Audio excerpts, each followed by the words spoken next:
Welcome, everyone, to the 31st in our series on Middle Eastern Islamic history. Um, we've gotten so far, we've moved into the 19th century, and today we are going to talk about the Tanzimat reforms, Ottomanism, and the 1877 to 1878 Russo-Turkish War. So, the rules for those of you who are unfamiliar, this is not an academic presentation. I am not accredited in history, philosophy, religion, or any of the subjects that we will be discussing today. I'm a layperson who just finds these things very interesting.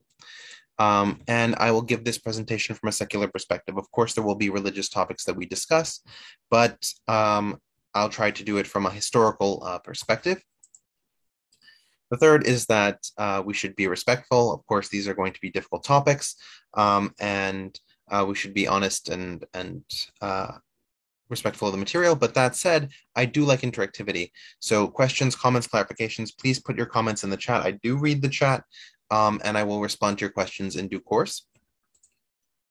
This class will be a 101 and a 201, by which I mean a 101 in that if you don't know anything, I'll catch you up, and a 201 in that if you know something, I'll probably tell you something you didn't know.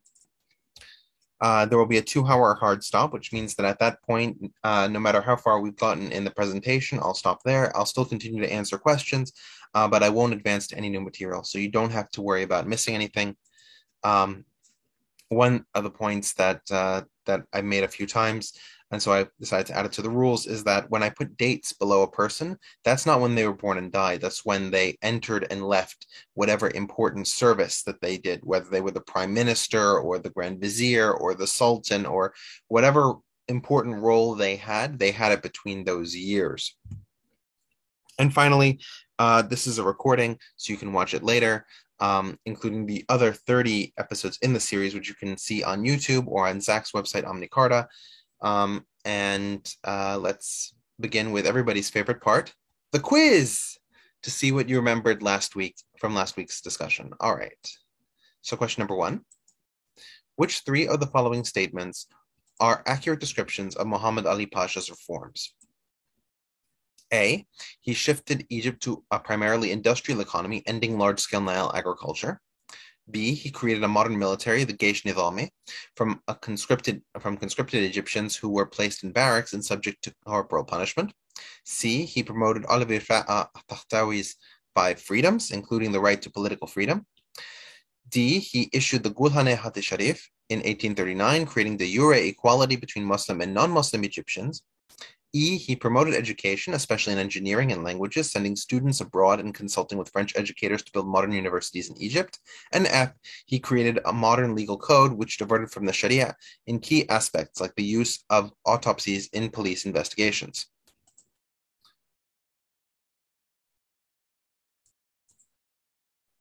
I've got C, D, and E as a guess. C is definitely correct. E is definitely correct, but D is not correct. The Gulhane Hati Sharif was from the Ottoman Empire, not from Egypt. I've got A. A is actually incorrect. While he did build the industrial economy of Egypt, it was still primarily an agronomic economy. The third correct answer is B. He created a modern military, the Geish Nizami, from conscripted Egyptians who were placed in barracks and subject to corporal punishment. F is F is also true. So what was so it was E, F, and B. Oh, sorry, yes. C is false because he didn't promote all of Rifat Tahtawi's 5 freedoms. He only promoted some of them. Certainly not the right to political freedom. So it was A. Wow, I can't speak today. It was B, E, and F. All right. Question number 2. Which of the following best characterizes the Charter of Dar'iyah? A, it was the beginning of a large-scale petroleum export venture authorized by the Saudi sultans that permitted a British concession on the oil fields of the Al-Qatif region. B, it was an agreement between Sultan Mahmud II of the Ottoman Empire and Wali Muhammad Ali of Egypt to invade and conquer Dar'iyah after the latter had conquered Mecca and Medina, threatening the caliphal claims of the Ottomans. It was an agreement between the Saudi sultans and the Wahhabist sheikhs concerning the allocation of power and legitimacy between the two authorities, with Wahhabist religious beliefs legitimating the Saudi monarchy and its expansionary wars. D, it was the founding document of the Wahhabist faith, setting out how the process of ijtihad, qiyas, and ijma', along with following taqlid, were forms of shirk. And I've got C. C is the correct answer. So yes, it was an agreement between the Saudi sultans and the Wahhabist sheikhs.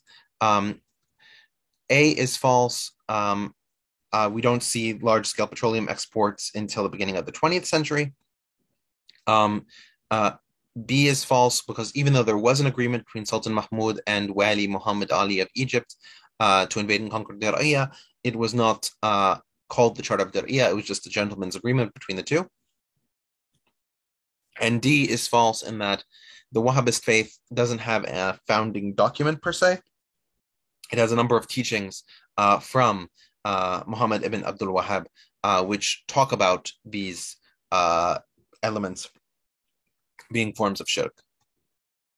All right. Question number 3. Which of the following were areas successfully invaded by Muhammad Ali's armies? Choose all that apply. Crete, Iraq, Libya, Syria, Sudan, Saudi Arabia, and Western Anatolia.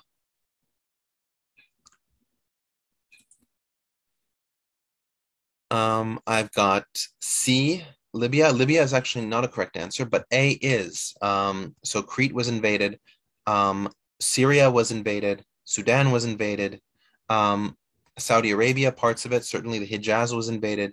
And Western Anatolia was in that strike by Ibrahim Pasha, which almost got him to Constantinople. He didn't consolidate any gains in Western Anatolia, but he did invade them. Iraq and Libya are the two clearly wrong answers here. So A, D, E, and F, and G possibly. All right. Question number 4. Which of the following best describes the foreign policy of Said Pasha? A, he was considered to be a Franco-maniac, allowing Ferdinand de Lesseps to build the Suez Canal, sending Sudanese soldiers to support Napoleon III in Mexico. He was strongly aligned with the British, using them to counterbalance the French, who were allied with the Ottomans, and forced them to follow the Treaty of London in 1840. He was interested in creating an African empire, launching a war against Ethiopia that was ultimately futile and drove up his debt. D, he promoted a pan-Arab policy with the goal of resisting Western imperialism and occupation, leading to the Orabia revolt. And A is the guess, and A is the right answer. There's a question about the previous question. Yes, when I was talking about Western Anatolia, that is that long, thin line showing Ibrahim Pasha's conquest. And A is the correct answer, as I said, for this question. Right, he had that very strong French alliance. He was not aligned with the British. In fact, the British were the historic allies of the Ottomans during this period, and we'll talk about that. And it was the Ottomans who forced Egypt to follow the Treaty of London. C, he was interested in creating an African empire, refers to his successor, Ismail Pasha. And D, he did not promote a pan-Arab policy. Pan-Arabism is a product of the 20th century. Question number 5. Which of the following are outcomes of Ismail Pasha's £1 million debt? Choose all that apply. A, the British acquired all of Egypt's shares in the Suez Canal ownership. B, the Egyptians were saved by a white knight investor who effectively turned the country into a cheap vacation spot for Europeans. C, the British deposed him in 1879 to replace him with his pliant nephew Tawfiq. D, the British launched a wide-scale blockade of Egypt and forbade Ismail to leave until the debt was paid. E, the Urabi revolt began, demanding the creation of a consultative parliament. F, the First Anglo-Egyptian War began in 1882 with the effective British colonization of Egypt. G, cartoon artist and journalist Yaqub Sanour caricatured the British as uncultured locusts and Ismail as a reckless buffoon, all in Egyptian Arabic. So A is definitely one of the correct answers. What are some other correct answers? C and G. Yes, those are both correct answers. A and G, yeah. All right. A is a correct answer. C is a correct answer. E is a correct answer. F is a correct answer. And G is a correct answer. It's B and D, which are the false answers. remember that after he was deposed from power to allow the more pliant Tawfiq to take power, um, the Arabi Revolt happened. The Arabi Revolt compelled Tawfiq to create a consultative assembly. The British refused to allow this, and so the war began in 1882. And part of Ismail's standing down was that he sold all of Egypt's shares in the Suez Canal. So that's A. And Yaqub Sanwa caricatured both of these parts of history. All right. So now, as we've talked about in the last three lectures and this lecture, we're sort of following three separate tracks through the 19th century. And the first one that we went through was the Balkan revolutions. We then spent 2 weeks on Napoleon and Muhammad Ali Pasha. And now we're going to do the third track, what's happening in Constantinople, the center of the empire, with the Tanzimat, Ottomanism, and the Russo-Turkish War. So, yeah, so similar to right in the Two Towers, these stories will, of course, go in and out, relating to each other and connecting to each other because they're all part of the same history. But at the same time, it's much easier to focus on each of these elements when we look at them separately. All right, so now we discussed the Napoleonic invasion of Egypt. And the Napoleonic invasion of Egypt from the Ottoman perspective was a very scary event because it showed just how irrelevant the Ottoman Empire was in its own defense. Remember that the Battle of the Pyramids completely unseated the Neo-Mamluks, the Neo-Mamluks being the descendants of Janissaries and local Mamluks that had intermarried and were the Ottoman governance in the region. The Ottoman Empire sent soldiers down in 2 waves, one led by Ahmed Jazar Pasha in the Levant region and one led by another general in Egypt itself, Said Mustafa. And Said Mustafa was defeated at the Battle of Abu Qir in 1799, Napoleon's last battle in the Middle East. And that battle was so decisive that it meant that it would take the British to expel the French from Egypt. Now, even Ahmed Jazar Pasha, his success in the city of Acre against the French soldiers was really helped by the French succumbing to a plague and Ahmed Jazar Pasha receiving direction by Antoine de la Paca Philippot, who was a French general in the service of the British. And it really took, as I said, the British to remove the French from Egypt and really displayed how backwards the Ottoman military was. In order to combat this, Sultan Selim III tried to create the Nizam-e-Jadid. And as we mentioned before during the Russo-Turkish wars, this creation of the Nizam-e-Jadid was not very much approved of by the Janissaries. And so in 1807, the Janissaries revolted against Selim III, and they put him into early retirement, later killing him. And this led to a lot of revolts within the empire between a more conservative faction that supported Mustafa IV and the more liberal faction led by Alamdar Pasha, which overthrew Mustafa IV and put Mahmud II in power. And Mahmud II was able to hold the reins of power, but this Janissary revolt of 1807 meant that it would take quite a while for the Ottomans to be able to modernize in the way that Egypt did at roughly the same time. Now, a lot of people point to the ulama or the religious scholars of the Ottoman Empire for limiting reform. And this is, in my view, relatively overblown. The ulama or the scholars were individuals who did have a conservative perspective. They were definitely not on the liberal side of making influences in the empire. And they had a huge impact in government because a lot of the judges or qadi were themselves members of the ulama, and many of the local bureaucrats had graduated from the madrasi or Islamic schools where they had been taught by the ulama. Sorry, I have a question about why the Janissaries revolted. So sure.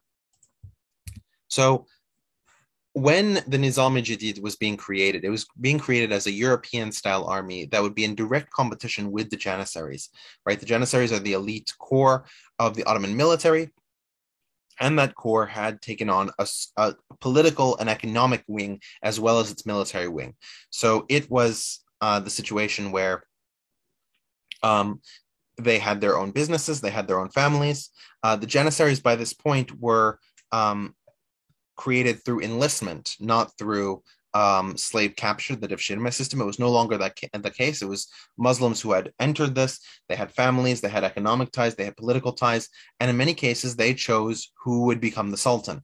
The presence of the Nizam-e-Jadid, of this new army, effectively meant that um, that they would be pushed out of their position as being the dominant force in military politics in the Ottoman Empire.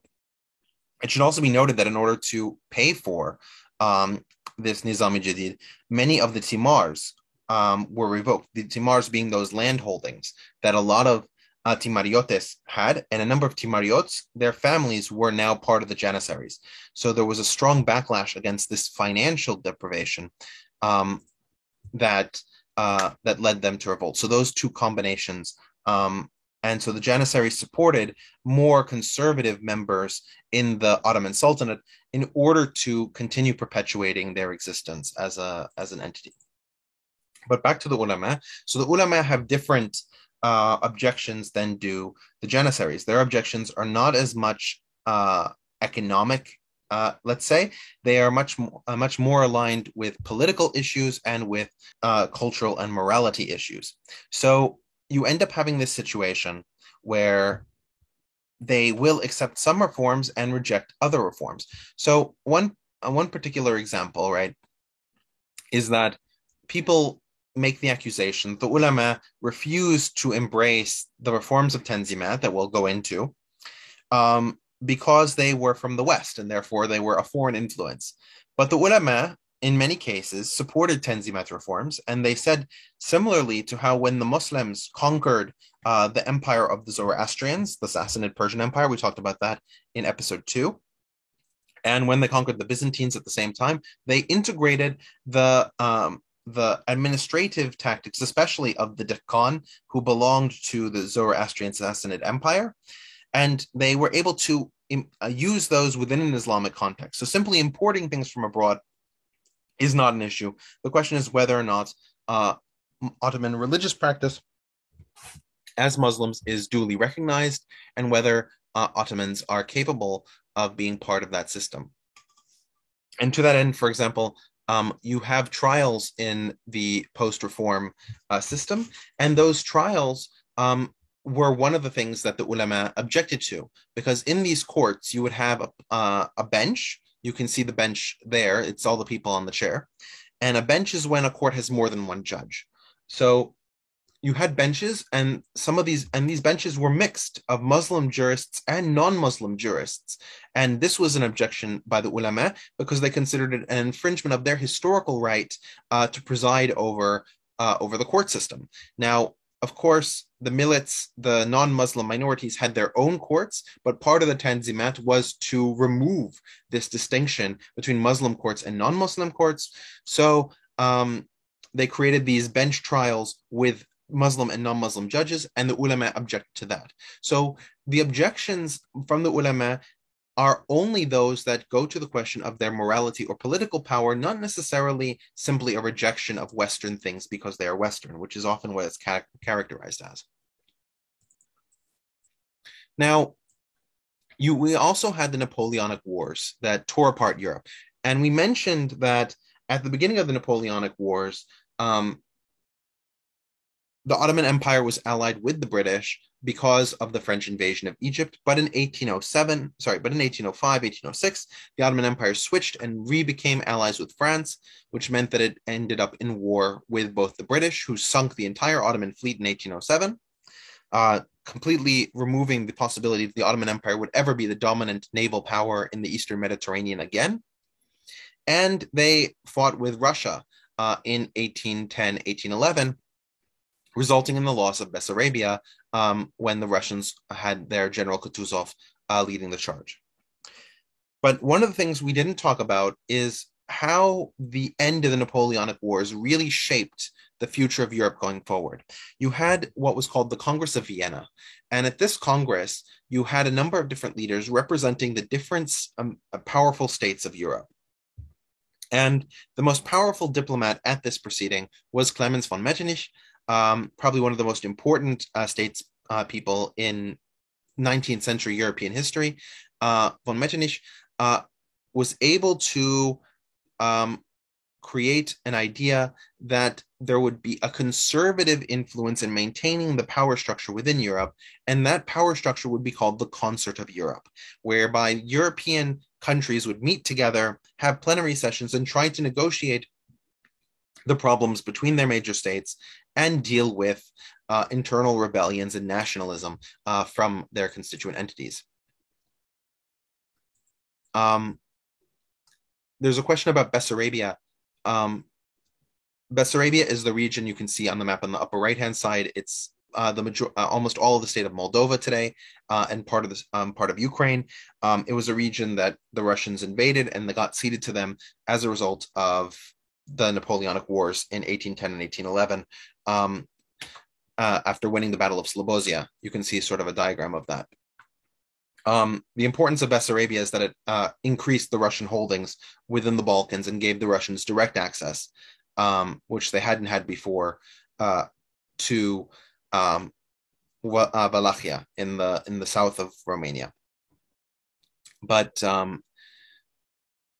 anyway, so this Concert of Europe is actually very similar in many respects to the League of Nations or United Nations a century later. Of course, it's not exactly the same. Only the most powerful countries were allowed to join the Concert of Europe, and the goal of the concert was to negotiate how the wars would be fought on the European continent.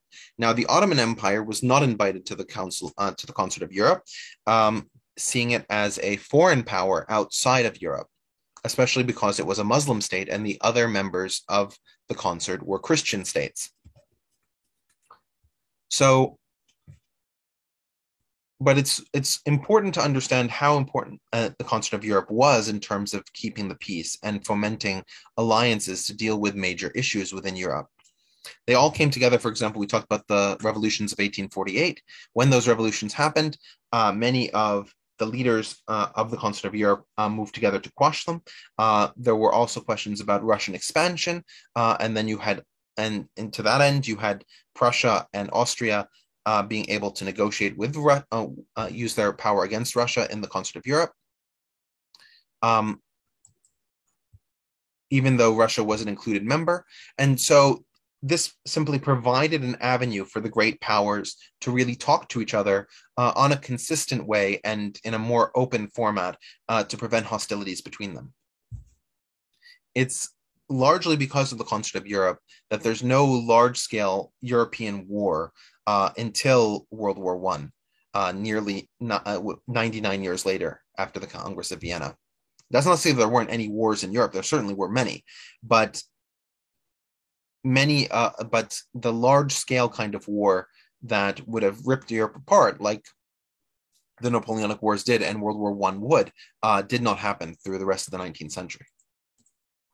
Now, within the Ottoman Empire, we had that problem of the Emirate of Dir'iyah. We talked about the Emirate of Dir'iyah last week, and Mahmud II was deeply threatened when Mecca fell under the control of the Emirate, specifically because, right, as Caliph, his title was only valid because he protected the holy sites of Mecca and Medina.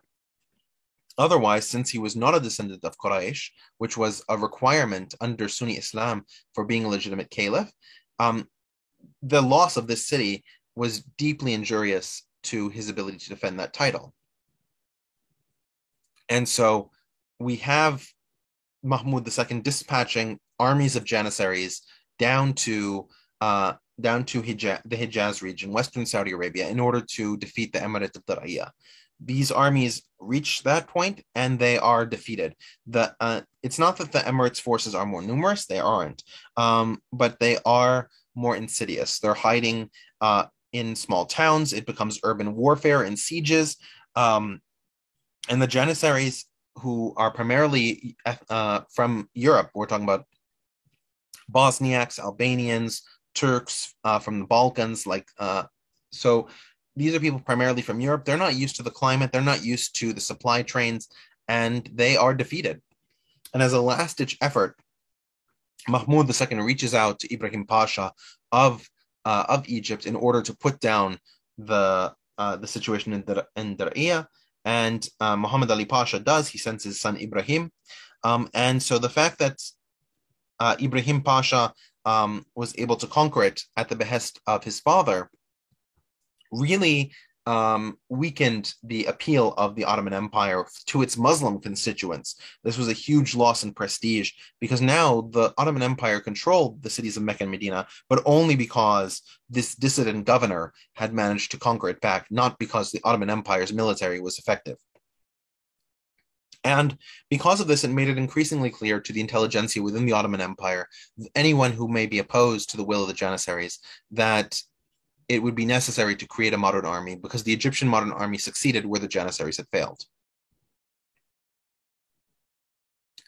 We then have the massacres of 1821, which we remember happened during the Greek Revolution. And the Greek massacres of Muslims, like the massacre at Tripolitsa, really galvanized the Ottoman population in believing that they were no longer secure within their own borders.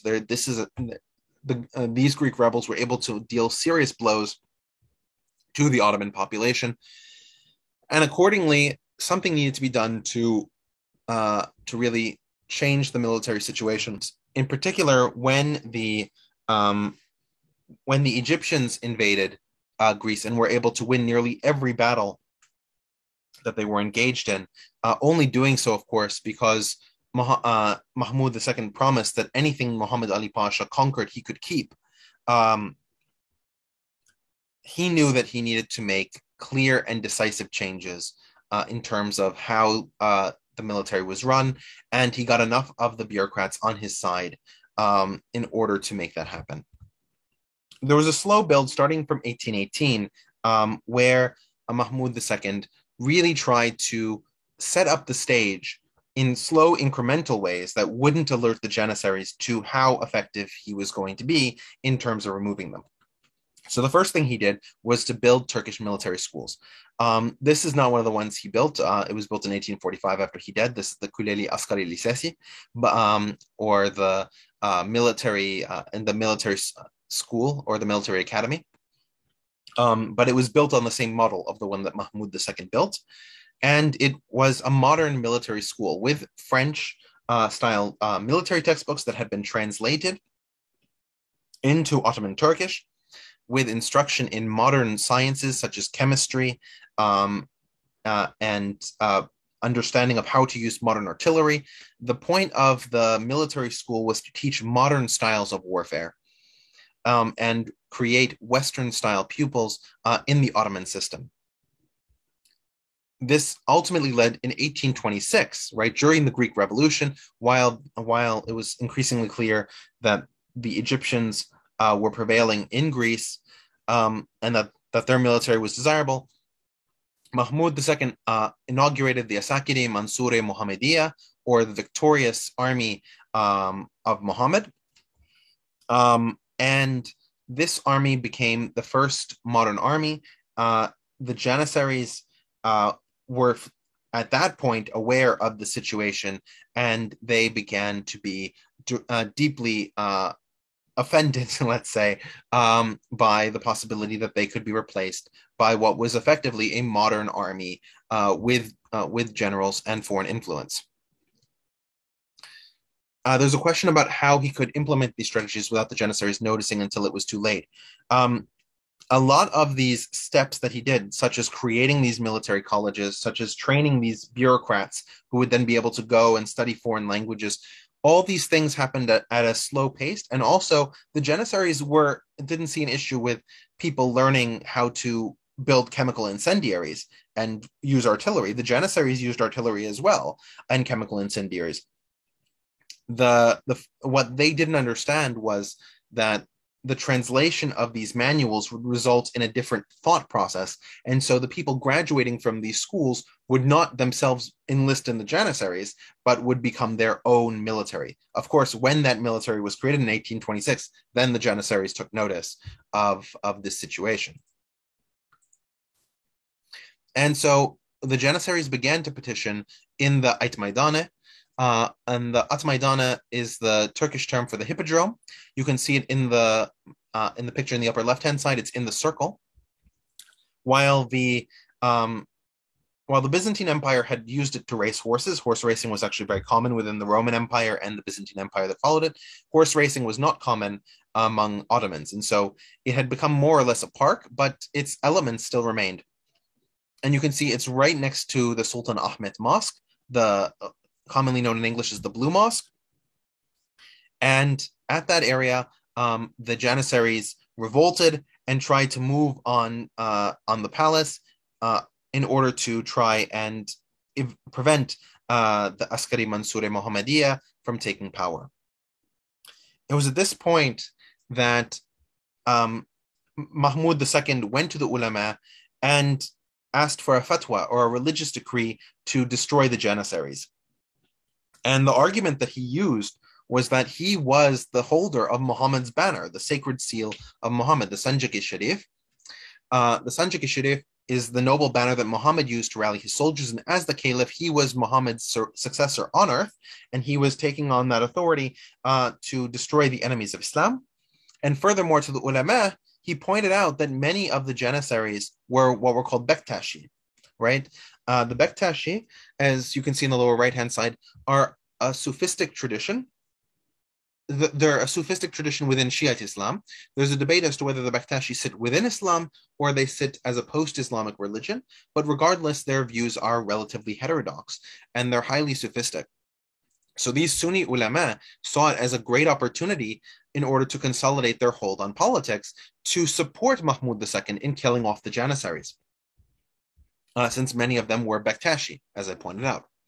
So you end up having the artillery focused in on this area, on the At Maidana, and most of the Janissaries are blown away in the artillery explosions in what comes to be known on this June 15th, 1826, as the Auspicious Incident. I guess the Ottomans were trying to go for irony here. After this event, some of the Janissaries were able to get away, and orders were sent from the Sublime Porte, from Mahmud II, to chase down any of the surviving Janissaries and kill them and kill their families to the extent possible in order to eradicate the entire Janissary order. And that's exactly what happened. If that sounds somewhat familiar to a movie you may have seen, it's rumored that the Order 66 command in Star Wars was based off of the Auspicious Incident. And the way that Mahmud II had eradicated the Janissaries as a military, an elite military group. Now, even though the Asakiri Mansure Mohammadiyya, this new modern army, was capable of defeating the Janissaries in a surprise attack, they were not capable of holding off the Russians.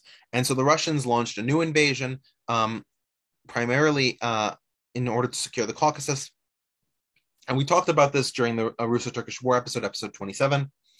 And this was a devastating defeat because it removed the last Ottoman control of the Caucasus region. Now, at the same time, we have to remember that the Ottoman Empire isn't just the areas around Anatolia. The Ottoman Empire stretches across Northern Africa. And of course, we're going to discuss more about Northern Africa next week. But one of the things that really colors the Ottoman perception of the French is the seizure of Algeria in 1830. So we have Mustafa Rashid Pasha, who's sent to France in order to try and prevent the French from invading Algeria.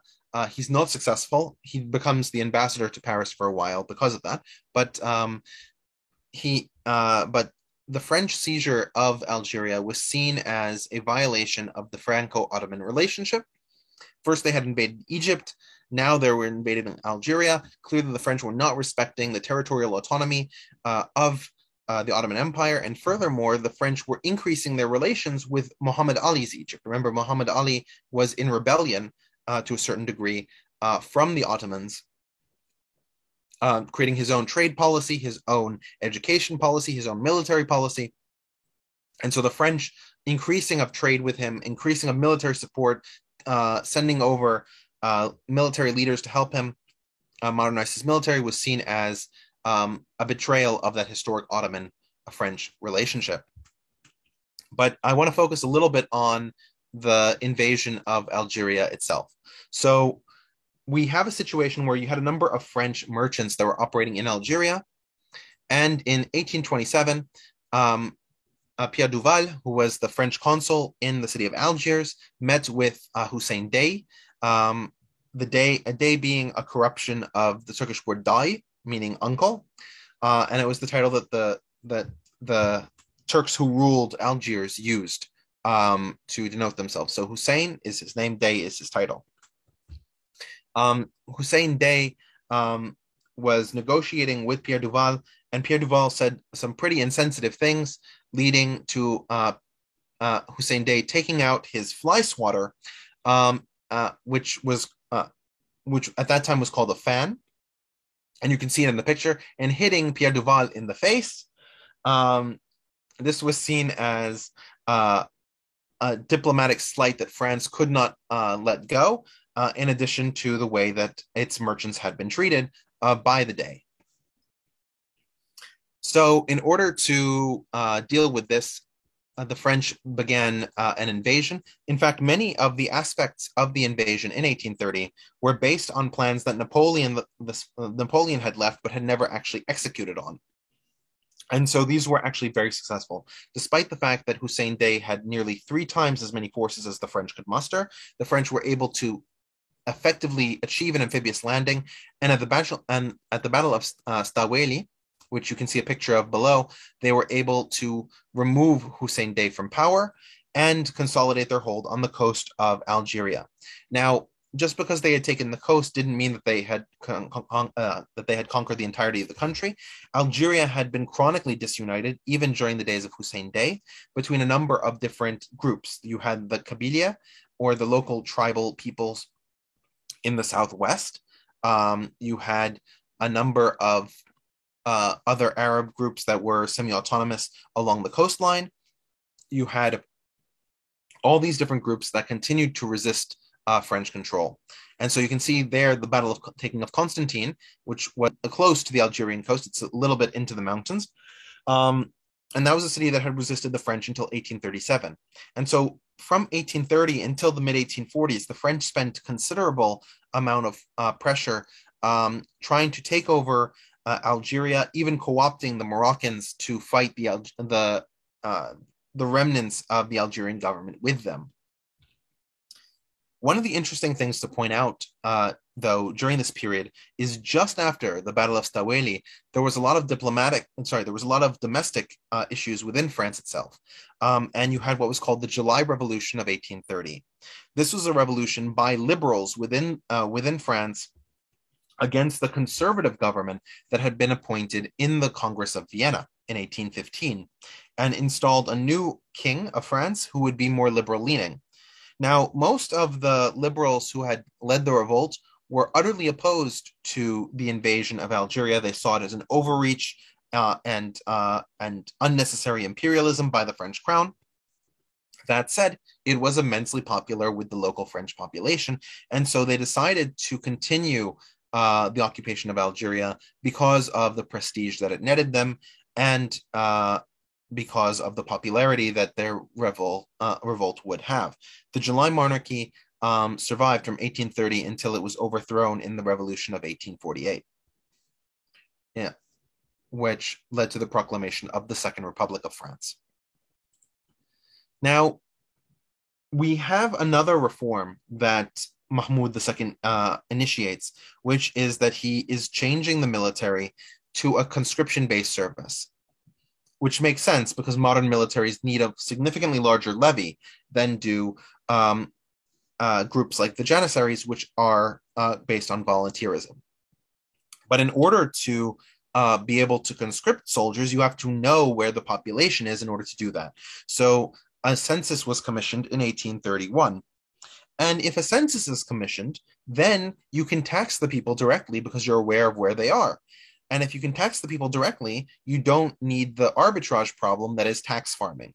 And we talked about the iltizam multazam system periodically, especially in the last few episodes, where a multazim or tax farmer would have an area of land over which he would be responsible for providing the taxes to the sultan. And however he generated that wealth was his prerogative as long as he generated that wealth.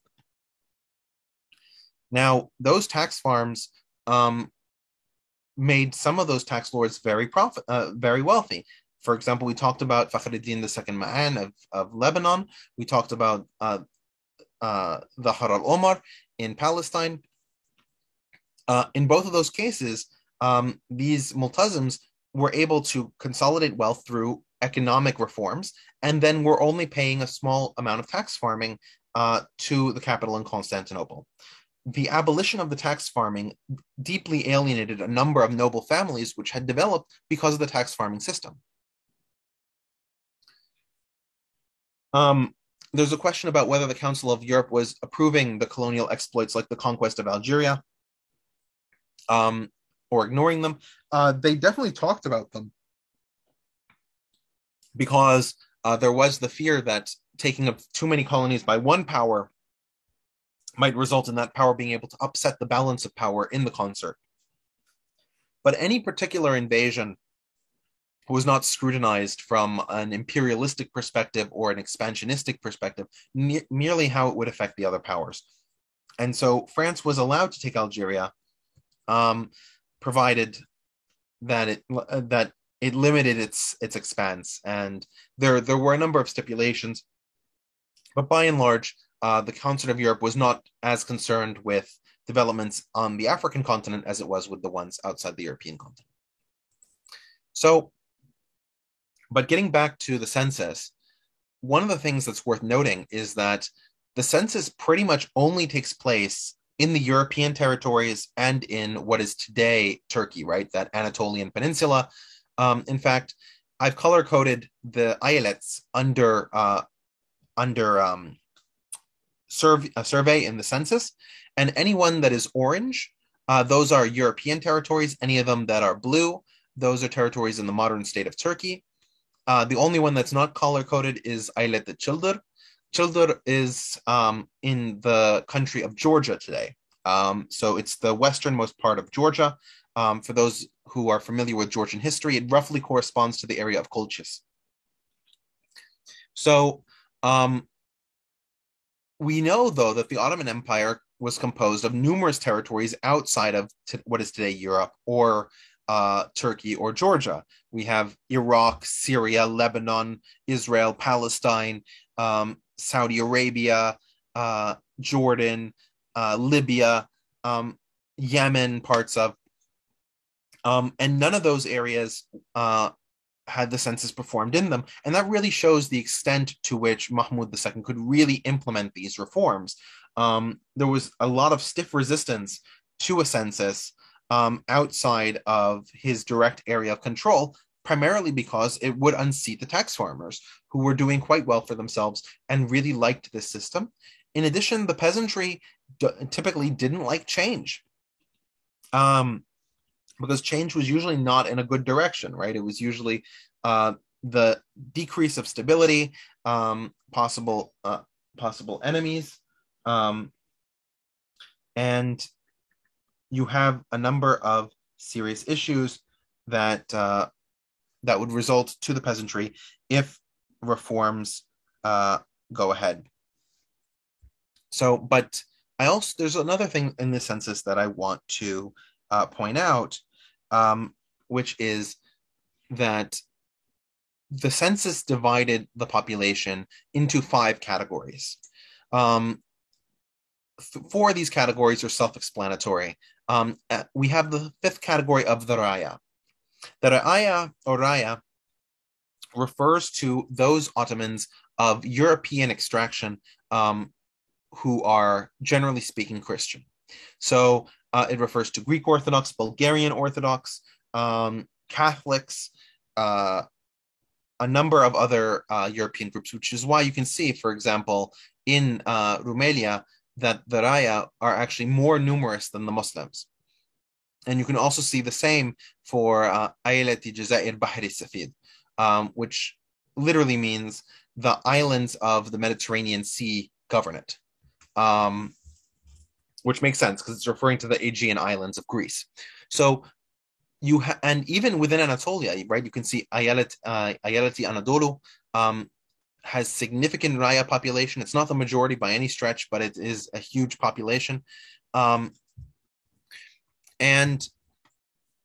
the Raya, Jews and Armenians, were subject to the draft, not immediately, but eventually they were conscripted as well as Muslims, which meant that the conscription was negatively viewed by all aspects of the population, not just the majority Muslims. It was during this period that increasingly Christians could choose whether they wanted to pay the jizya tax or they wanted to be subject to conscription.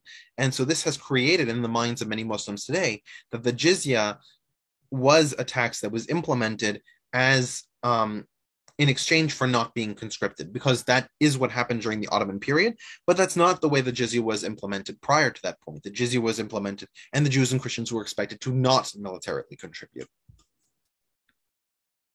It wasn't a choice. All right. So, and it wasn't just Ions and other notables outside of Turkey or Europe that opposed this abolition of the tax farming system, the abolition of the janissaries, this massive change in the Ottoman bureaucracy. You also had rebellions within the Ottoman Empire. And we talked a little bit about the Bosnian uprising in 1831, led by Hussein Garadaschevich in the Balkan revolutions, because he was opposing all these changes that Mahmud II was implementing.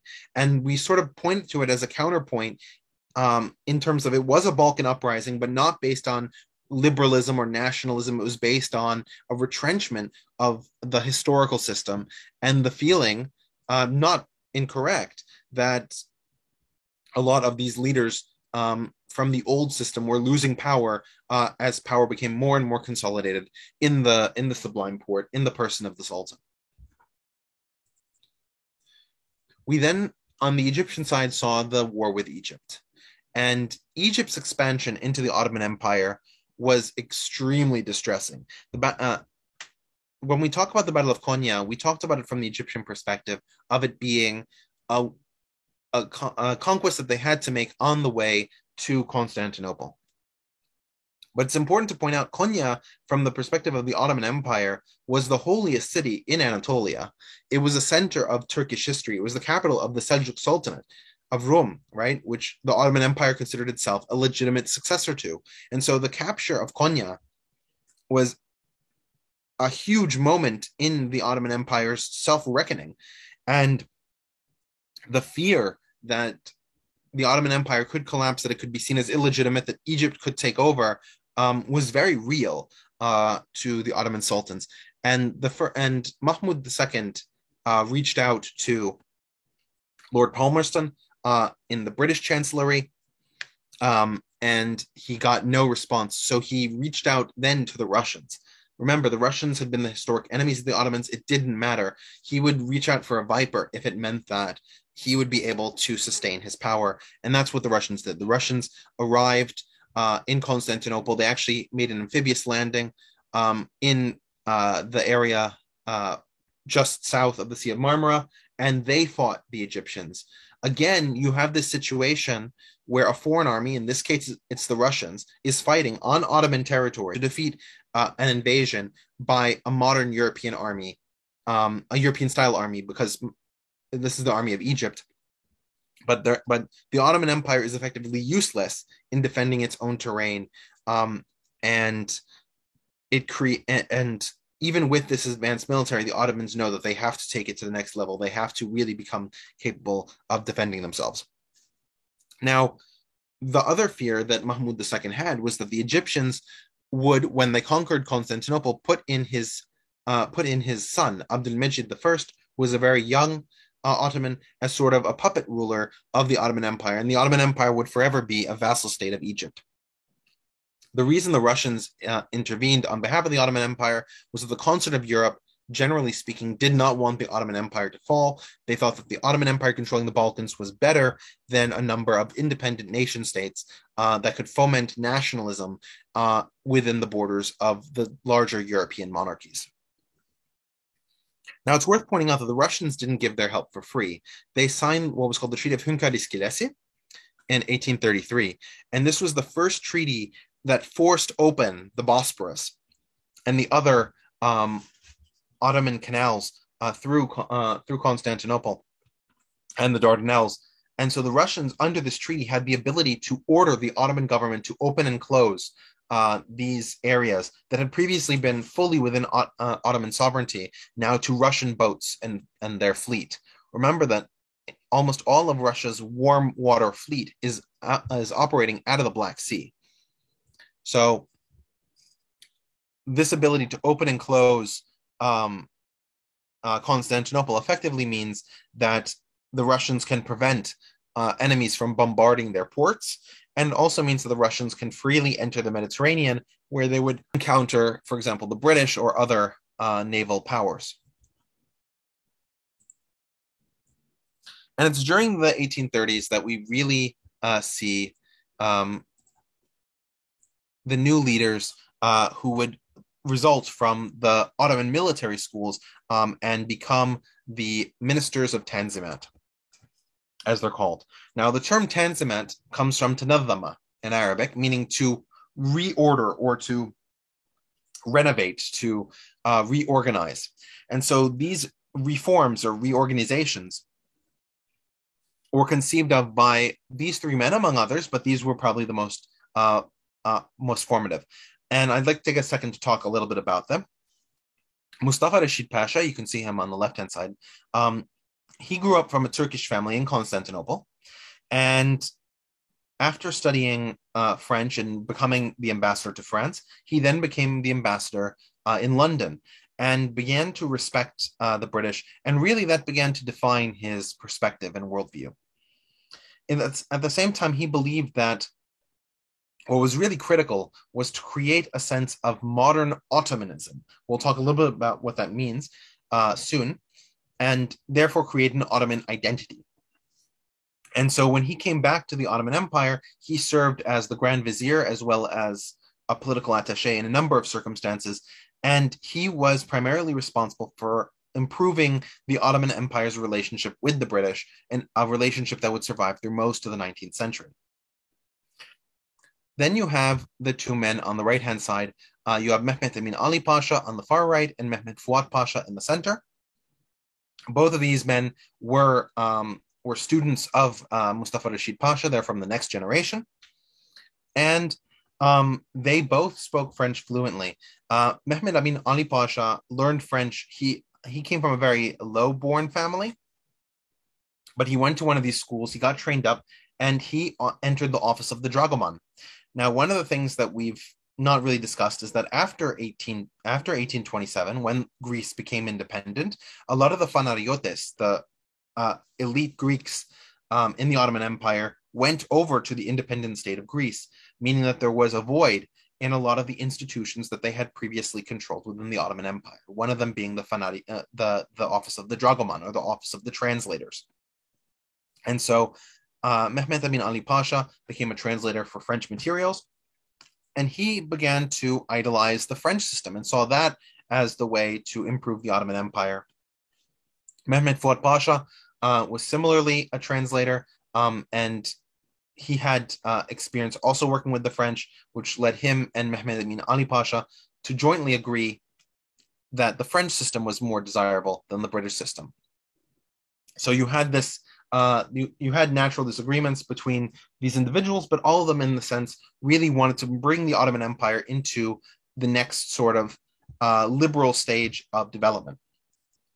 It's also important to note that these were believers in enlightened despotism. While they believed in the liberal rights of the West, the sort of development of modern military, the development of modern economy, the development of modern political structures, including consultative assemblies, they were not by any means Democrats, small d.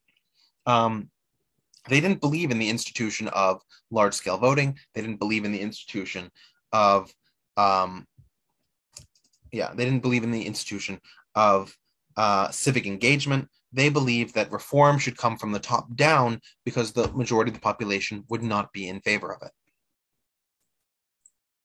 So when I say liberals and conservatives, I sort of wanted to dig a little about what I mean by that.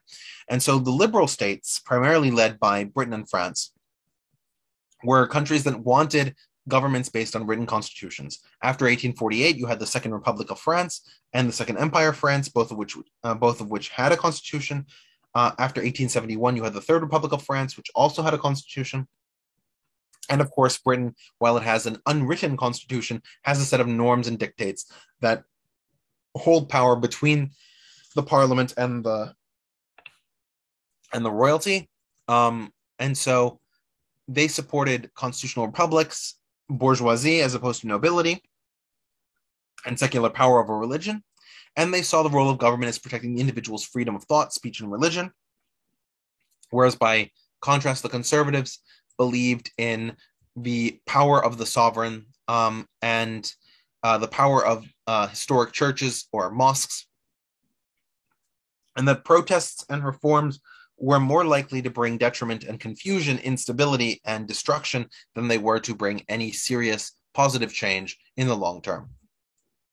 And so these three men, Mustafa Rashid Pasha, Mehmet bin Ali Pasha, and Fuad Pasha, were all liberals under this system, despite the fact that they would not have supported democracy.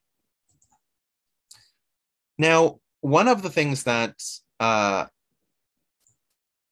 facilitated the increasing beneficial relationship between Britain and the Ottoman Empire, and was negotiated on the Ottoman side by Mustafa Rashid Pasha, was the Treaty of Balta Liman in 1838. And the Treaty of Balta Liman was concerning the Ottoman marketplace. Previously, in the Ottoman world, the Sultan had monopolies on certain goods that could be sold. And so no private trader could trade in those goods.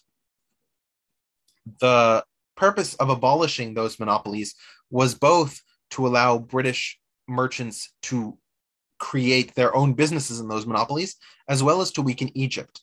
Because remember, Egypt is still subject to the Ottoman Empire's treaties. It's not an independent state, at least nominally. And so Egypt is required to observe all of these treaties as well. And Muhammad Ali Pasha was gaining a significant amount of his revenue through the monopolies that he had on wheat, on cotton, on a number of other industries in Egypt. And so to undermine him, those monopolies were now taken away. You also had a situation where the Ottomans had to allow British merchants full access to the Ottoman markets and equal taxation, which meant that the British could sell their manufactures in the Ottoman Empire at local prices without tariffs, and treated the same way that these things would be treated in the same way that Ottomans would be treated doing the same thing. And this resulted in a devastating effect on Ottoman industry because the British were already significantly more advanced in their industrial production and were able to flood Ottoman markets with more effectively produced industrial goods. Now, of course, there is the point that protection that a lot of free trade advocates make, that free trade improves the overall welfare of people, and that may well be the case. But without protectionism, nascent industry, which typically is less efficient than long-term industry, which has time to iron out all of its kinks, to improve the production process, size of scale, profits from size of scale, all these kinds of things, Without protectionism, you can't protect these nascent industries, and that's exactly what happened in the Ottoman Empire. A lot of the industrial capacity of the Ottoman Empire broke down, and it led to increasing Ottoman imports from the West in terms of manufactured goods. Now, it's doubtful Mustafa Rashid Pasha understood all of the economic implications of this in the 19th century, but we can see it in retrospect. We then have in 1838, right after the signing of the Treaty of Balta Liman, an invasion by the Egyptians. Once again, the British decide that they are going to support the Ottoman Empire in retaining the status quo. And so the British try to negotiate with Muhammad Ali Pasha to stop him. This leads to the Convention of 1840. The French are even at the point of supporting the Egyptians until the British force them to avoid it. And it's clear that the Ottoman Empire cannot handle the Egyptians on their own. You can see Hafiz Osman Pasha receiving advice from the Prussians, right? Because of the increasing distrust of the French, the Ottomans started reaching out to anybody that they could, including the Prussians. And so Prussian General Hermann von Moltke the Elder begins to advise the Ottomans in terms of battle strategy and tactics, but even he can't stop the Egyptians achieving a key victory at the Battle of Nezib, and therefore having the open way to march to Constantinople. The Treaty of London also secures that the Bosphorus will be open to all trade, and the Ottoman Empire can no longer restrict access of any military, any navy through that straits, especially during peacetime. And they can't restrict peaceful vessels as well. Now, once that Convention of London had been created and promulgated, restricting Egypt to the control of Egypt, but creating a viceroyalty, an inherited viceroyalty for Muhammad Ali and his descendants, the Egyptian threat was postponed, but it still meant that the Ottoman Empire had significant work to do in order to reform itself. And in light of this, in 1839, in the middle of that crisis, when Mahmud II died, there was a new Sultan, Abdul-Mejid I, and Abdul-Mejid I permitted Mustafa Rashid Pasha to create the Hatt al-Sharif of the Gulhane. The Hatt al-Sharif Gulhane, or the Edict of the Rose-Colored Chamber, was an edict that didn't create any specific laws, but set the tenor of what the Ottoman Empire would seek to do in this new reign, in this new liberalizing atmosphere. And there were a lot of things that were proposed, numerous articles, but they really boil down to three general categories. The first one is that the Ottoman Empire would look after the security of its people, especially considering that recent loss at the Battle of Nezib. It's key for the Ottoman Empire to re-stress that it will actually look over the safety of its people, provide an effective military, and deal with a number of the issues promoting the public welfare.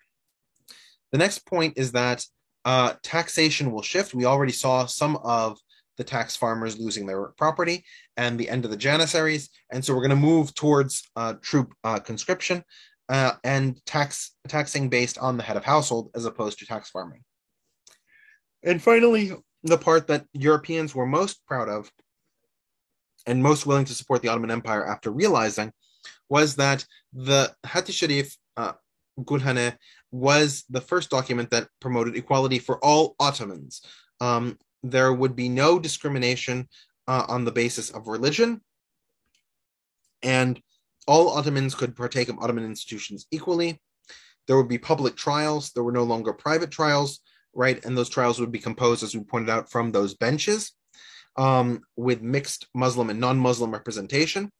There would be the rule of law in that all Ottomans would be treated equally regardless of station. And it would mean that punishments would be more regularized, standardized, and in accordance with human rights norms in Europe. Of course, as I said, this was not a law, this was a statement of intent.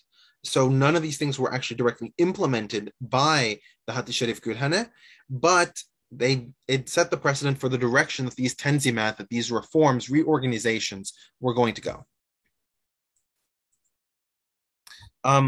There's a question about what is meant by minority emancipation.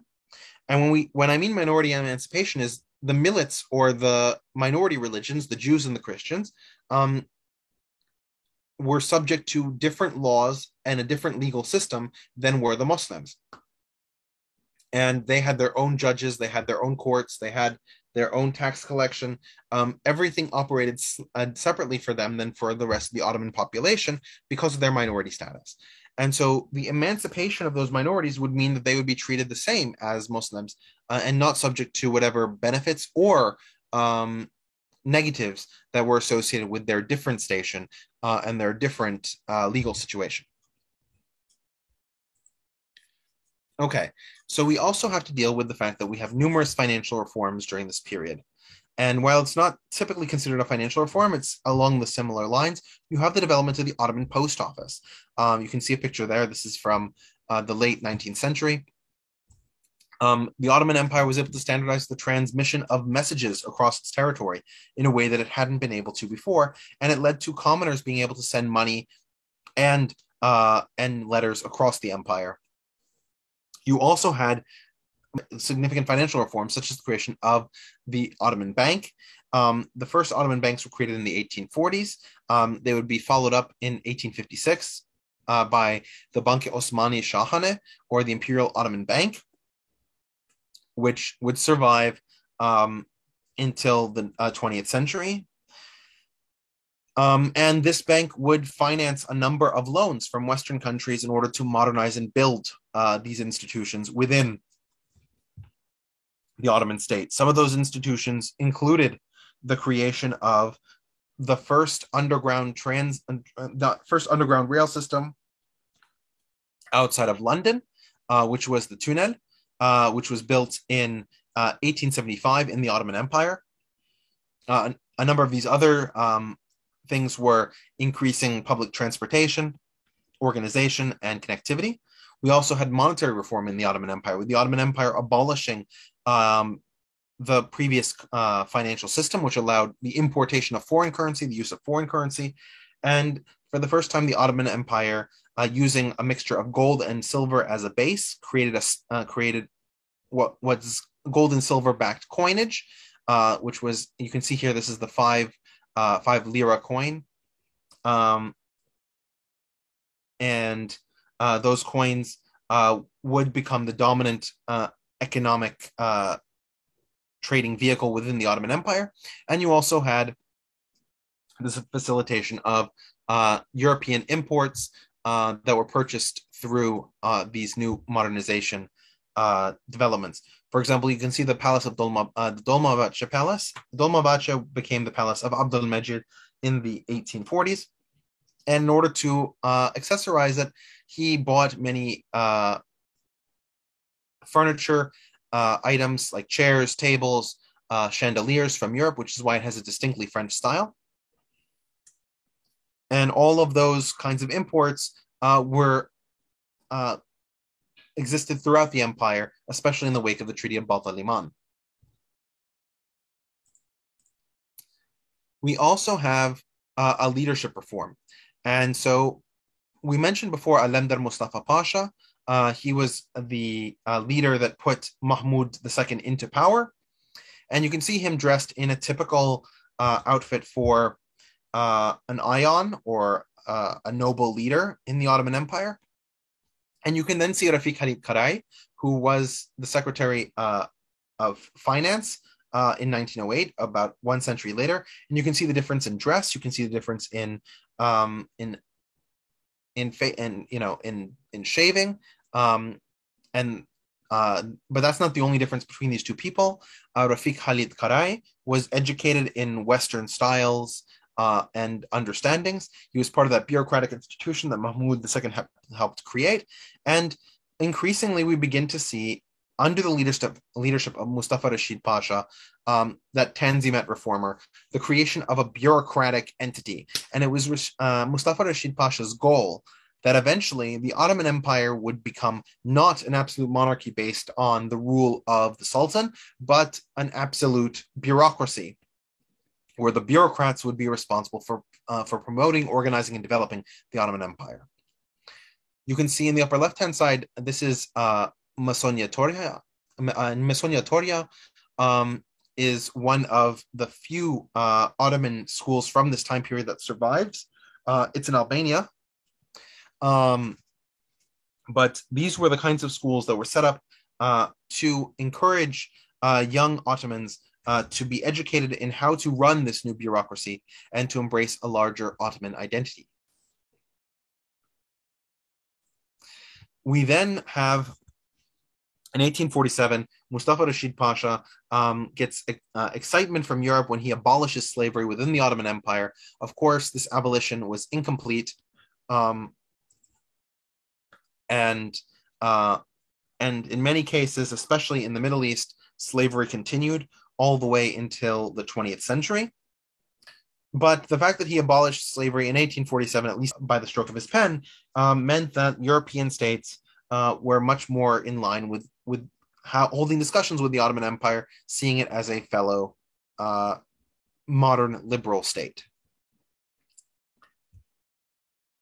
One of the things worth doing is you can contrast this with Egypt, which had just invaded the Sudan a few years earlier in order to recruit black slave. Well, recruit is a soft term. In order to capture black slaves for their slave armies. And we've been dancing around this, but the Tanzimat reformers really believed that what was important was to create a sense of Ottomanism, that there was an Ottoman identity that appealed to all citizens of the Ottoman Empire. And that identity would be what all of them would share in terms of their patriotic sentiment and moving forward. In many cases, you could sort of liken Ottomanism to the creation of the American national identity in the United States. This idea that there's an Americanism to which, despite our different ethnic, racial, and historic backgrounds, we come together to celebrate the key symbols and understandings of the United States. This is very similar to what Ottomanism is, that there would be no distinction between Muslims and unbelievers, free and slaves, old and young. All of these people would be seen together as Ottomans. And to that extent,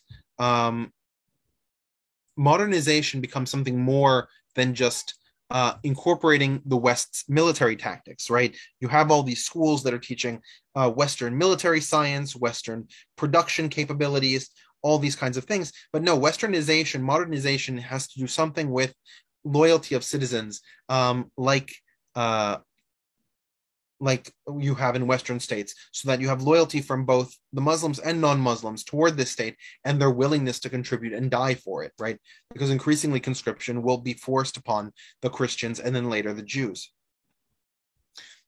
Ottomanism, however, had a number of enemies within the Ottoman world. First and foremost, you had opposition from many Muslims who considered it to be the system of Sharia, that Muslims have a certain position and non-Muslims have a different position, and so those two shouldn't mix.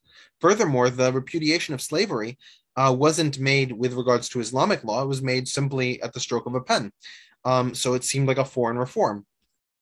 You also had objections from the minority groups. The Jews and the Christians objected. The Christians in particular objected that they didn't want to be seen as the equals of Jews. They were willing to see themselves as lesser than Muslims in a Muslim world state, but they wouldn't see themselves as equals to Jews. You had other objectors who pointed out that if everybody was Ottomans, they'd be subject to the same legal system. And Jews and Christians were not terribly excited about being subject to Muslim courts. So you had a number of different issues with this Ottomanism because of the shifting from a distinct set of privileges and negatives in the prior medieval Ottoman system to this modern system that tries to treat everybody equally. It turns out that not everybody wants equal. And so We move then to Russian provocations on behalf of the Christians in order to promote the needs and desires of those Christians within the empire, and that leads to the Ottomans declaring war once the Russians have pushed far enough into trying to force Ottoman concessions. And this leads to the Crimean War.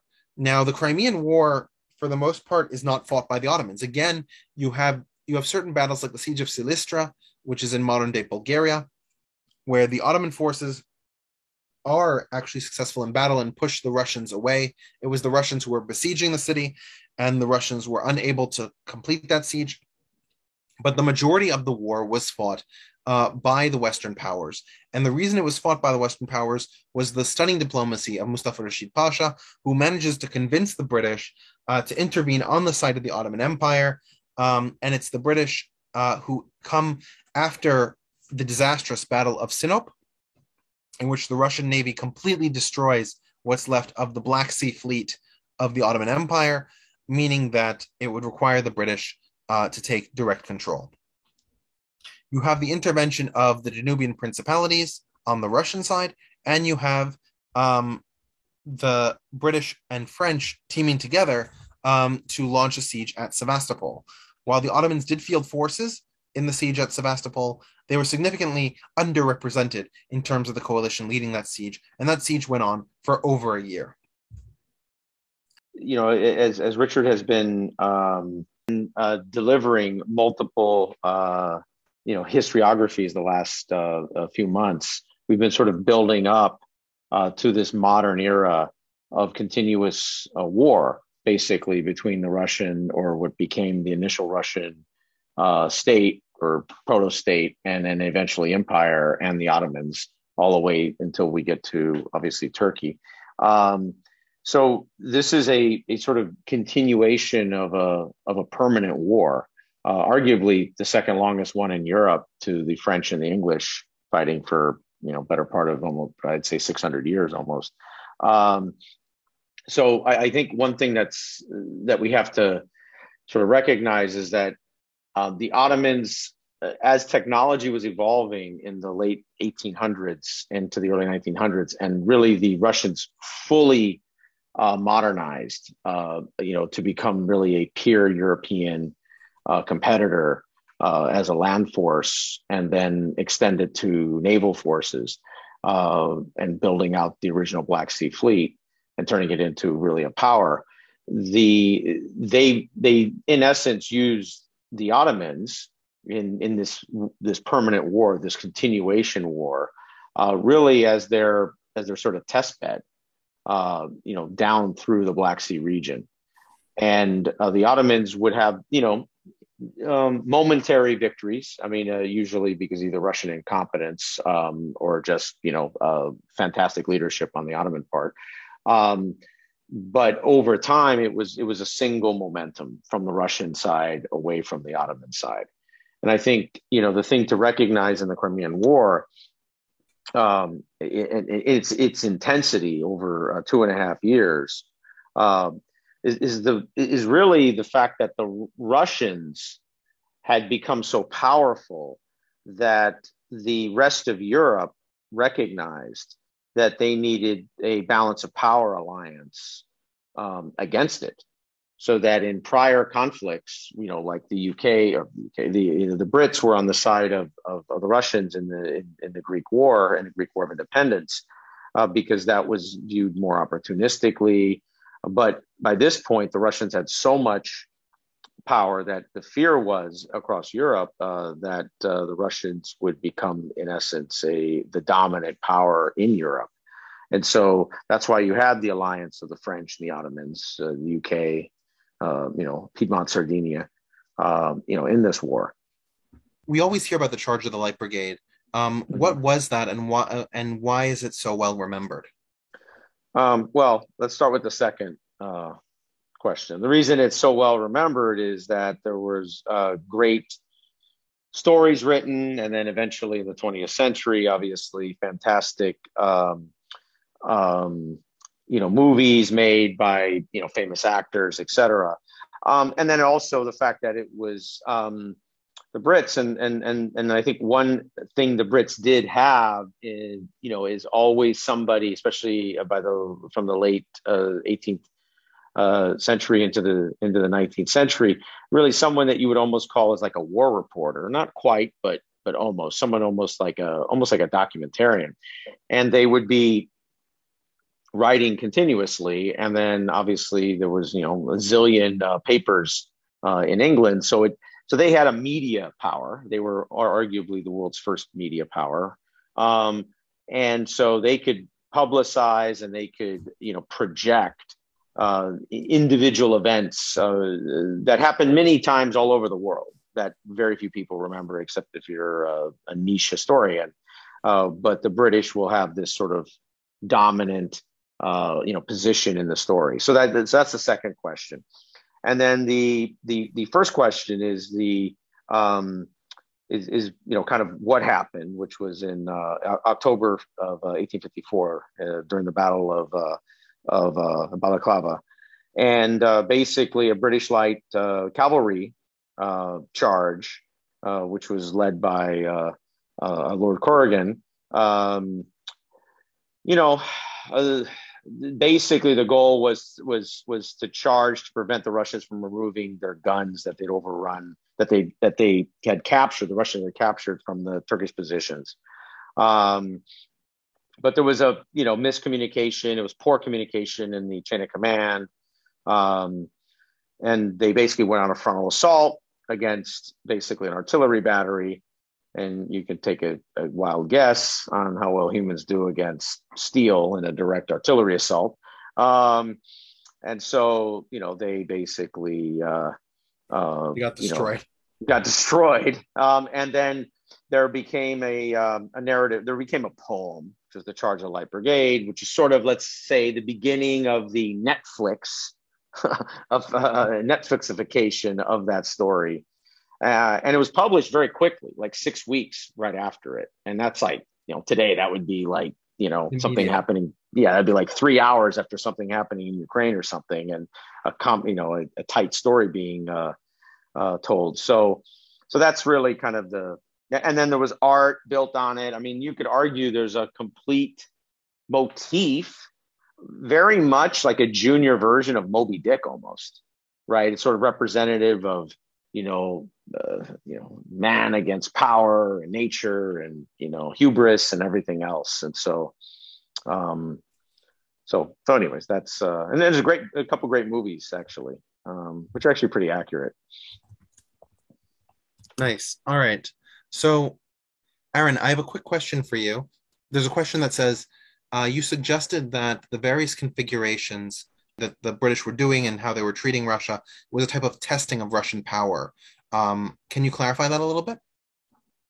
The English and really the French too recognize that the scale of Russia, right? I mean, and especially what you would argue you'd call Western Russia, had turned itself into a basically European superpower within the continent, right? So I think something very unique about Russia relative to the other European powers is, while Russia might have had what you'd call maybe adjacent colonial possessions, but really they were contiguous to Russia.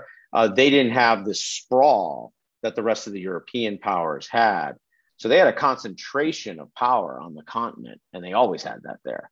And the Europeans, as large of a force as they ever had, you always had to divide that. You had to divide that by the scale of their colonial possessions and the conflicts they might be in vis-a-vis each other. And so really the Brits were the first ones to sort of start recognizing in the 1820s and 30s that Russia was going to be a permanent European superpower, and that there would have to be a shifting of alliances to offset, right? Classic sort of realism, Metternich realism. And then ultimately that led up to what you'd say is the Crimean War as the as that moment where that offset was in play, because they obviously built an alliance, of, let's say, three and a half powers, part of Italy, or there wasn't an Italy yet, but whatever, the Yeah. part of the peninsula of Italy's power. And the Austrians remaining neutral. Exactly, and that's critical. Actually, is the Austrians. You could argue there, and there's a really great podcast. I'll put the link in, which it's called Revolutions, and it's like a bazillion pods, and there's some great ones on the decision making that the Austrians went through, because they did in some ways throw an enormous amount of Napoleonic history out the window when they kind of shifted to neutral. Very similar today to, not to make everything Ukraine, even though it is now. It very much almost like China in a certain way right now. Acting as a sort of neutral equals this weird vote that you just don't know issue by issue where they're going to land. And so that meant the Russians, relative to Austrian power, which the Austrians weren't the Austria of today, right? So they were a land power. The Russians had to offset against the potential of the Austrians to have a rear envelopment, and that's a big deal, obviously. Yeah. So, in a lot of ways, the Russians walked into this one strategically as a complete miscalculation. The alliance forming against them should have been a big enough signal, very similar to alliances against the Ottomans in the prior 100+ years that we've been talking about. It's like they should have seen that basically the opposite side of that coin was running up against them. Yeah. No, that's completely right. So now ending the Crimean War is the Treaty of Paris of 1856. And you can see the Congress of Paris included Amin Ali Pasha. He was beloved by the French because his French was impeccable. And so they were very happy to have him there. You can see him in the circle. And he managed to negotiate an end to the most hated provision of the Treaty of Küçük Kaynarca, which is that the French and the Ottomans would be able to intervene in the Ottoman Empire in defense of the religious minorities, Orthodox and Catholic respectively, that would be within their purview, and that the Ottoman Empire would be the one to treat and deal with all of its subjects independently. We also note that 1/3 of the Ottoman soldiers who were fielded in battle died of malnutrition, disease, wounds, whatever. And so while it was an Ottoman victory, it was also a very draining victory. And it wasn't just draining in terms of the number of men that have been expended, it was draining in terms of the finances as well. The war caused an acceleration towards bankruptcy that would come to fruition in 1875. But it definitely helped push in that direction. Furthermore, the best Ottoman soldiers were still the Egyptians. You can see this is actually a picture of Abbas Hilmi's. Abbas Hilmi was the leader of Egypt at the time. He was the grandson of Muhammad Ali Pasha. And these are some of his Egyptian soldiers who distinguished themselves, I believe, at the Battle of Sebastopol. But another thing that the Ottomans were able to gain from this treaty was that Serbia and Romania would become vassal states of the Ottoman Empire. They become under Ottoman suzerainty. As you can see from the map, they're indicated in the orange. Montenegro lost some land, and the Ottoman Empire's holdings in the Balkans were effectively confirmed. The Russian Black Sea Fleet was forcibly removed. The Russians would not be able to have a Black Sea Fleet for another decade or so. And the way that they got their Black Sea Fleet back is through diplomatic wrangling, not because there was a time provision in the treaty. And finally, it really showed that the Ottoman weapons production could not compete with European weapons production. And so Amin Ali Pasha also facilitated the growth of a German or Prussian Ottoman relationship so that we could buy weapons from Krupp, which is today the industrial manufacturer ThyssenKrupp, and buy advanced military hardware from them, again, further accelerating the rate of indebtedness of the Ottoman Empire. And in 1856, with all these concessions to the Ottoman Empire, the great imperialist powers demanded something from them, which was a declaration of the equality of all people, the Hati Humayun, in February 18th, 1856. And the Hati Humayun made two things irreversible. The first was that, yes, it was the case that all Ottomans were legally equal, and all Ottomans, all adult male Ottomans were eligible for conscription, not just Muslims, all Ottoman males. And this was read by Mehmed Amin Ali Pasha, that same one who was at the meeting in the Treaty of Paris. And I forgot to mention that in the treaty, the Ottomans were finally admitted to the concert of Europe. And this declaration effectively sealed it. Now, as I said, the fact that this was a direct result of the Crimean War and likely something that Emin Ali Pasha was forced to say because of the requirements of the great powers, in many cases, it felt like the Ottoman Empire was still under foreign pressure, was still not making its own decisions, and it made many people resent this decree, in addition to those who resented it for all the other reasons that I've suggested, right? The minorities who lost their privileges, the majorities who lost their social prestige, the possibility of being conscripted, which nobody likes, all of these kinds of things. And we talked about, in episode 26, we talked about in depth the Ottoman land system. And while the Ottoman land system existed, as I said there, in these 5 general categories, the actual system as implemented in the various ayalets of the Ottoman Empire was different in every ayelet. In 1858, these land codes were standardized. So you had the Arazi Miri, right, the lands that the Sultan owned and that he permitted use on, but were still owned by the Sultan. And that constitutes over 70% of the land in the Ottoman Empire. You have the Arazi Mamluk, which is privately owned land, the Arazi Mafkuf, the land set aside in trusts called waqfs, right? The Islamic religious trusts. You have the Arazi Matruk, land that is in some way shared between people, such as a common threshing farm or a road, and the Arazi Mabit, which are lands that were at some point privately owned or part either Arazi Mamluk, Arazi Mafkuf, or Arazi Matruk, that have lost their usefulness and are no longer being used. And so they default back to becoming Arazi Miri. And this Ottoman legal system was set up in 1858 in a full codification and standardization throughout the Ottoman Empire, and people needed to get their own land deeded. They needed to properly register the territories that either they were using the usufruct of, right? They had permission to live there on the land and take advantage of the land, but not to own it, or lands that they actually own, Arazi Mamluk. They needed to get the certification from the Ottoman Empire, and you can see the royal certificates that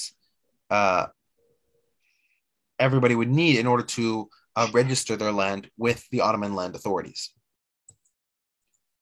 And as we pointed out, by 1875, all of the expansion throughout the empire, the Crimean War, all of the developments of the train system like the tunnel,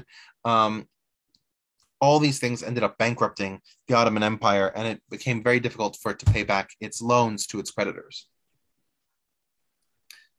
Another development that occurred in 1864, the Ottoman government reorganized what were the ayalets, or provinces, of the Ottoman Empire, and recreated a new system called the vilayet system. And while the ayelet system had a subdivision called the sanjak, these sanjaks were relatively ill-defined and constantly shifting depending on who was in power over the vilayets, who was the wali, the governor. Sorry, the ayelet, the wali. Now, with the vilayet system, the vilayets were defined from Constantinople with certain borders, and those vilayets were divided either into sanjaks or into mutasarifa. And a mutasarifa is a territory that is a vilayet that is its own sanjak. So there's no further subdivision.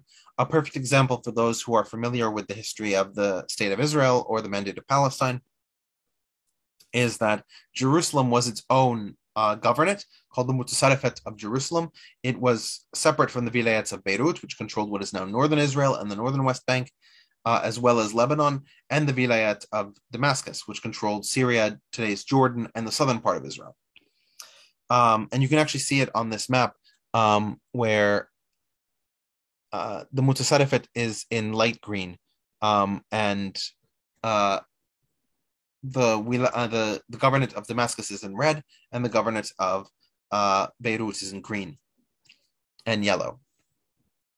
So, but below the Sanjaks, there were divisions further into Kaza, which were sort of large town configurations, Kasabat, which were the cities, Qaria, which were small villages, and Nahia, which were confederations of villages. And if the villages were too small to be individually governed. And so this system of top-down organization was implemented first in Europe and in Anatolia in 1864, and then it spread to the Middle East in 1871. Of course, this reorganization of the territories was deeply unpopular with the nobility that already lived there because it stripped many of them of their land. These traditional leaders fought tooth and nail, and that's why there were 7 years between when it was administered in Anatolia and Europe, where the Sultan had more direct authority, and elsewhere in the Ottoman Empire. And you can actually see in the upper right-hand side, this is the Tashkil, or the reshaping document, the Tashkil Vilayat Nizam Namesi, the document for the reordering of the governance. Now, there are a couple outliers that I want to pay a little bit of attention to in terms of how they got their own autonomy within the Ottoman state. The first one is Lebanon. In 1860, there was a war between the Catholic Maronites and the Druze population, the Druze being those in political power. And so the Christians began to revolt against the Druze, forming their own militias, and there were numerous strikes throughout Lebanon. And we'll definitely discuss that more in detail when we get to the 19th century history of Lebanon, which we're going to do eventually. But a result of that was that the French intervened on the side of the Maronites, which they shouldn't have done because under Ottoman rules, because this was a violation of Ottoman sovereignty. Regardless, because of this situation, the Maronites were given their own administration separate from the Druze on the mountain of Lebanon in order to facilitate a lessened interaction between the Maronites and the Druze and fewer conflicts. In this picture, you can actually see Abdel Qadir al-Jazairi. Abdel Qadir al-Jazairi, you can see by his name, he's Algerian. Al-Jazairi means the Algerian one. And he was one of the leaders of an Algerian revolt against the French that was defeated in 1847. After that defeat, he became an attaché of the French government and arrived in Damascus to help the Christians who were fleeing the violence in Lebanon. And so you can see him there protecting Christians who were entering Damascus and were then within Damascus subject to anti-Christian riots from the Muslims in the city. He was bestowed the Médaille d'Honneur, the Medal of Honor, by the French for his protection of Christians, despite the fact that he was a Muslim who had previously fought against the French. An absolutely incredible person. Another absolutely incredible person is Muhammad III as-Sadiq. And as-Sadiq meaning the trustworthy. He was one of the last independent beys of Algeria. And in 1831, he promulgated his own constitution, the first written constitution in the Islamic world. And this constitution not only gave equality to all citizens of Tunisia, including Christians and Jews, but it also gave the rights for Christians and Jews to own property, which effectively meant that Europeans, because most Christians in Tunisia were European merchants and transplants, Europeans could buy and own property in Tunisia, which was unheard of and elsewhere in the Ottoman Empire. He also established modern courts and reformed the entire judiciary in order to create a more fair and equitable criminal punishment system. Unfortunately, because of the debts that Tunisia would accrue and the persistence of the French forces. In 1881, Tunisia became a protectorate of the French. He remained in power to a certain degree, but eventually had to concede in 1882. Finally, you have the situation of Crete. And in 1866, you have a massive revolt in Crete. The revolt continues until 1869. And in particular, you have numerous Europeans turning their eye towards Crete after the tragedy of the Arkadi Monastery. This was a tragedy in which numerous Greek Cretans went into the monastery seeking protection as the Muslim forces, both Cretan Muslims and Ottoman military from outside the island, besieged them there. When taking the fortress, there are different accounts of how over 900 women and children in the fortress died. Some argue that it was a bomb that was exploded by Greeks who didn't want to be captured by the Muslim forces. Some argue that it was a Muslim massacre. Regardless of how it happened, it turned European eyes fixatedly on Crete and how the Ottomans would resolve this, because Christian lives were now at stake on something that they considered to be Europe. The Sultan, what he decided to do in order to placate the Cretan Greeks was to create a consultative assembly that effectively ruled Crete autonomously within the Ottoman Empire from 1866 onwards, and slowly over the rest of those years until 1869, the leaders of the Cretan revolt signed articles of surrender, provided that they would be allowed to be part of this consultative assembly that was being developed on Crete. And we'll continue this next week. Any further questions or comments? Sure. First of all, thank you. Appreciate this. It was an incredible presentation. I have I guess, maybe a comment or a question. So I understand that England was so interested for Russia not to expand.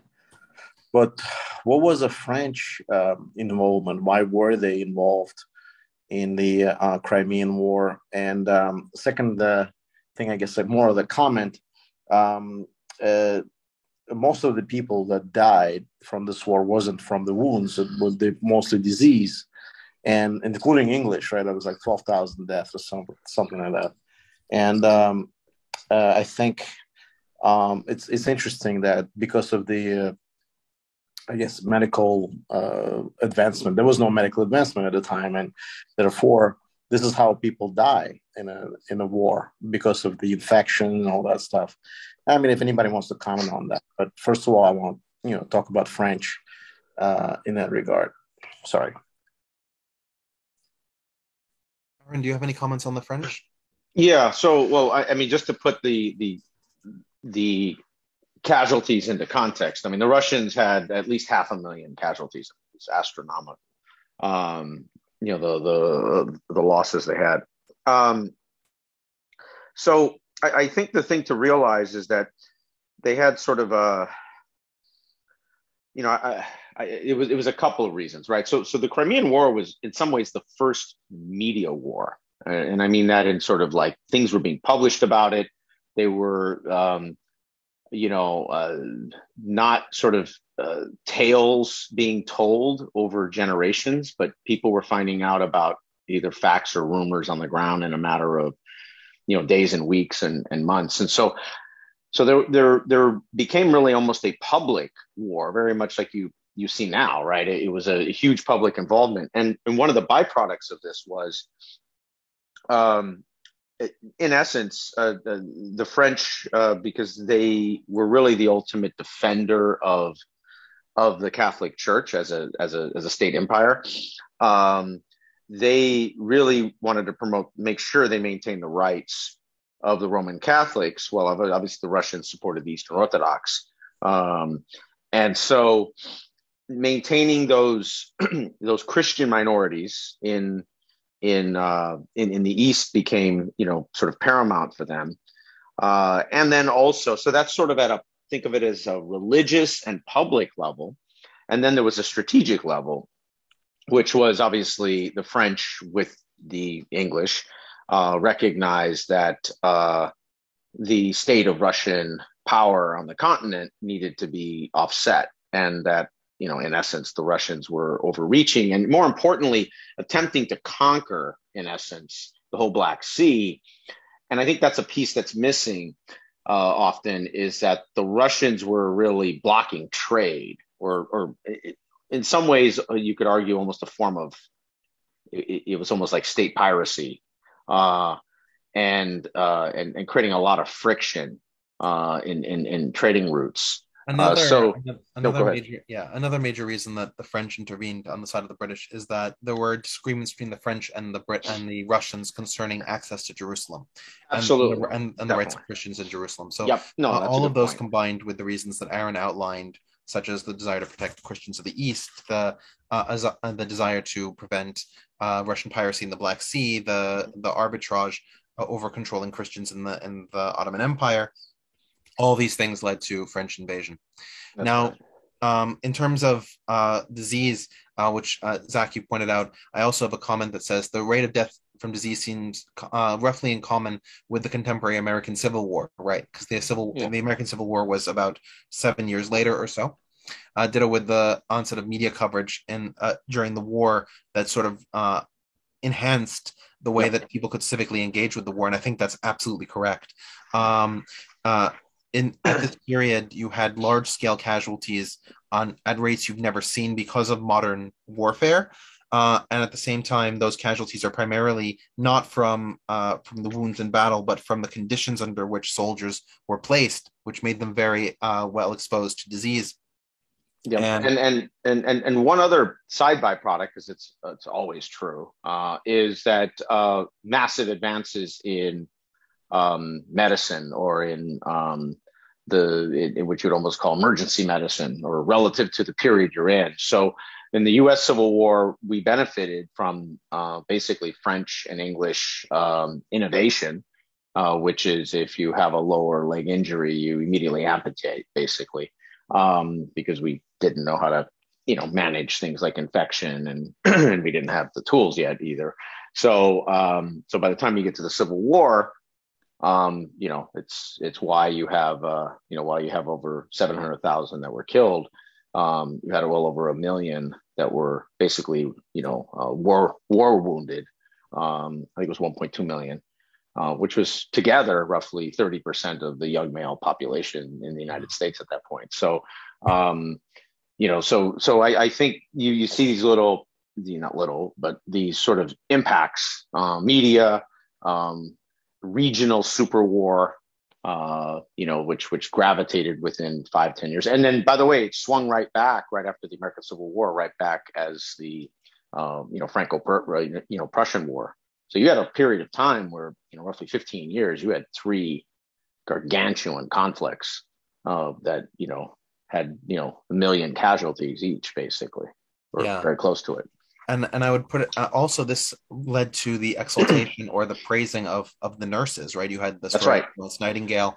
That's right. In the Crimean War, you had the stories of Clara Barton in the U.S. Civil War. So the nurses became these effective heroines in this situation because of how many people were dying. And it culminated really in the Franco-Prussian War, where you had 2 advanced scientific superpowers, or one wanting to become one, and one being one that fought each other. So you had really all the modern medicine by that point that was very similar to World War I, except for maybe blood, really. That was the big shift in World War I. So so that's that little period of time, you arguably revolutionized medicine going into the 20th century. Thank you so much. Yeah, that does explain it. That it's interesting. Also, what was interesting, and I don't know if it's something I've read somewhere, or maybe that's not true, but English almost took over Istanbul. Like, they just came in as their own house, and even the contemporaries or the Turkish were saying, Ottomans were saying how they basically just took over the country. I You mean, know, I think that's a little strong, but Yeah. no, but we had numerous cases. As I mentioned, Mustafa Rashid Pasha was very much in bed with the English. He felt that the British were the best avenue forward for the Ottoman Empire, and would be stronger allies than the French, and that they had mutual interests. At the same time, the British saw the stability of the Ottoman Empire as strongly desirable because they were increasingly engaged in a land war with Russia, right? You have the conquest of India, and so Afghanistan becomes a buffer state between Russia and the north, which Yep. controlled modern Turkmenistan. You have the fights over Iran, which is increasingly becoming weak in the 19th century. So the Ottoman Empire, from the British perspective, is a bulwark against Russian expansion. And the Ottomans at the same time see Britain as a flagship of liberal development, which is the direction they want to go. So it's a natural alliance, especially to Mustafa Rashid's eye. And so during periods where the British were less in favor, Mustafa Rashid would basically turn to the British and say, "If you install me as the Grand Vizier of the Ottoman Empire, then I will promote relations with you." And the British did have the power in the capital to do that. And so there were conflicts between, so all those individuals that I showed, Mustafa Rashid Pasha, Emin Ali Pasha, and Fuad Pasha, became Grand Vizier several times over the course of their lives, but they would only serve in like 1 or 2 year stints because they would be forced out because of the political winds of change. That's not to say that they left the government, they would be part of a different ministry. But in order to serve the Ottoman Empire, which was constantly trying to figure out what was the best alliance and shifting to a bit between the British and the French, Mustafa Rashid was able to use the power of the British in the city of Constantinople to elevate himself to the position of Grand Vizier at very trying times.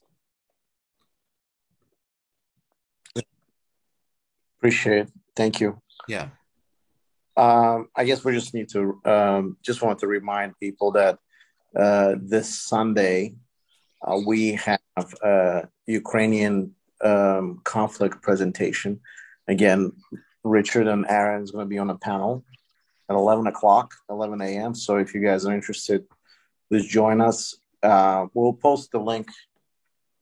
Oh, and one of the things I'll do a quick breakdown of air power in the conflict. I'll do a little 10-minute, not even 10-minute, maybe 8-minute, 6-minute breakdown. So also, Aaron, I don't know if you're interested in that. The naval powers. I mean, they've been shooting down all these naval vessels here. Yeah, I think that is. Well, let's save the Ukraine discussion for the Ukraine. Yeah, I know everything's Ukraine. You know, did you order dinner tonight? Ukraine. You know, did you? Here you go.